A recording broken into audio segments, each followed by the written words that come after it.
Have you ever looked back on a memory so many times that it began to shape how you see yourself now? Have you ever tried to move forward, only to realize the weight wasn't on your shoulders, that was in your heart? Welcome back to the channel. I'm your host, and today we arrive at the final video of this powerful series, and perhaps this one is the most personal of all. Because we're going to talk about the one thing that quietly rules most people's lives. The one thing no amount of achievement, knowledge, or willpower can fix: the heaviness of the past. And how, when you finally empty your heart, not through force but through awareness, something extraordinary happens. The wind returns, the light filters in, life flows again. This isn't about forgetting. It's about clearing. Not about denying pain, but making space beyond it.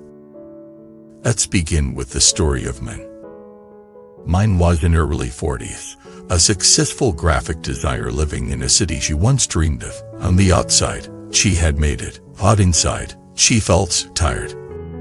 Not just physically, but emotionally, spiritually, chronically tired.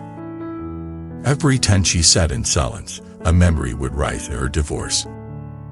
It wasn't recent, it had been 7 years, but the pain was fresh. Not because her ex was cruel, but because she hadn't forgiven herself. For not trying harder. For not seeing it earlier. For failing. One day, she visited a Zen teacher known for rarely speaking. He was known for a particular practice: listening without interruption. She sat in front of him, unsure what to say. He said nothing, just looked gently into her eyes and nodded, as if inviting her to begin. And she did. For 90 minutes, she poured it out: the resentment, the shame, the guilt. When she finished, she expected advice, quote, technique. But he only asked one question. What are you protecting with this pain? He didn't answer immediately. But days later, walking home, the answer arrived. She was protecting the belief that if she let go of the pain, you would let go of the lesson. He feared forgetting would make her foolish again. But what if memory and pain weren't the same? That was the moment she began to let go. Letting go doesn't mean erasing. It means separating the emotion from the event. Keeping the wisdom, releasing the weight. Let me repeat that because it may be the most important line in this entire video. Letting go doesn't mean forgetting. It means freeing the present from the emotional charge of the past. How do we actually do that? Let me offer a 7-layer practice that has helped countless people, not to move on, but to move through. Each of these layers corresponds to a truth about memory, emotion, and inner space. 1. Awareness without judgment. Most people don't hold on to pain intentionally. They hold on because they're afraid to face it. The first layer of release is simply saying, this hurts, this memory lives here, and I see it. Without needing to fix it. Without labeling it as bad. And that is witnessed without judgment begins to soften. 2. Naming the shape of the pain. I said regret. I said betrayal. I said shame. I said longing.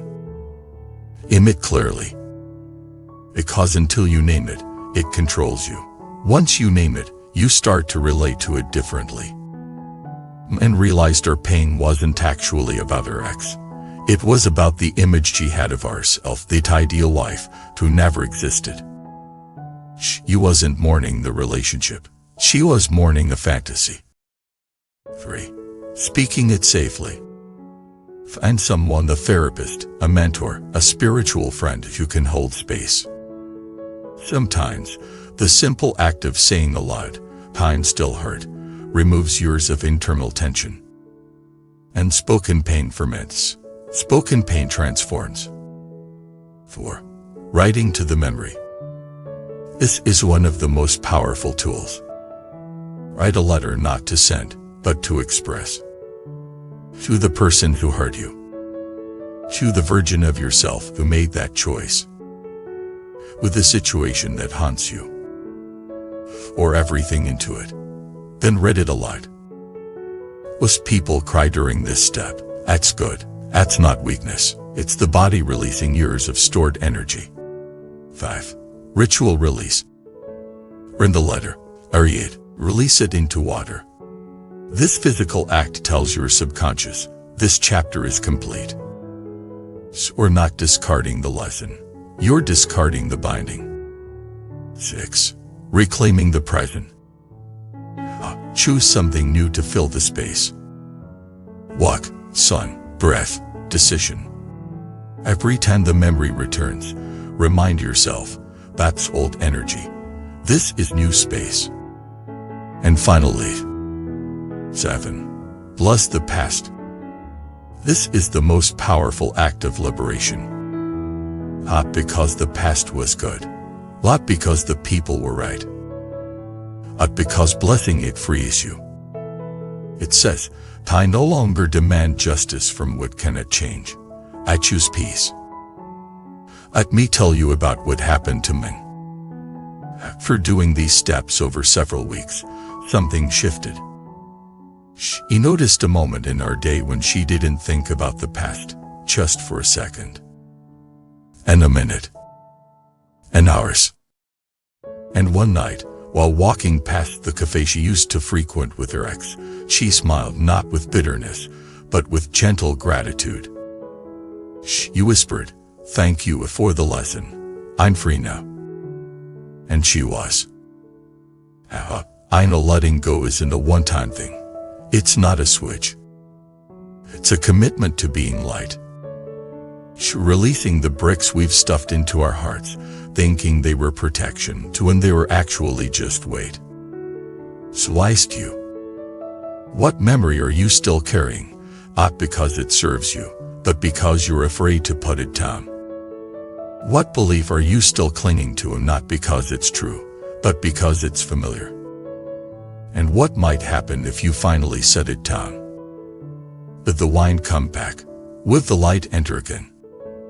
If this message moved you, help you cry, help you hope, help you breathe, and share your story below. We're not alone. We're not weak. We're not broken. You're simply carrying too much, and it's time to let the wine in. If this video helped you, please subscribe, like, and share it with someone whose heart is ready to empty and be filled again. Thank you for walking this journey with us.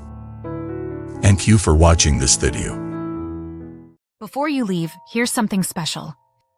In Buddhism, we believe that every encounter carries a deeper meaning. Would you like to discover your true soul connection, the one written into your destiny? Take the Soulmate Test today and unveil the hidden truths of your journey. Click the link below and begin your path now. http://soulmate. You wisdom more, come, white.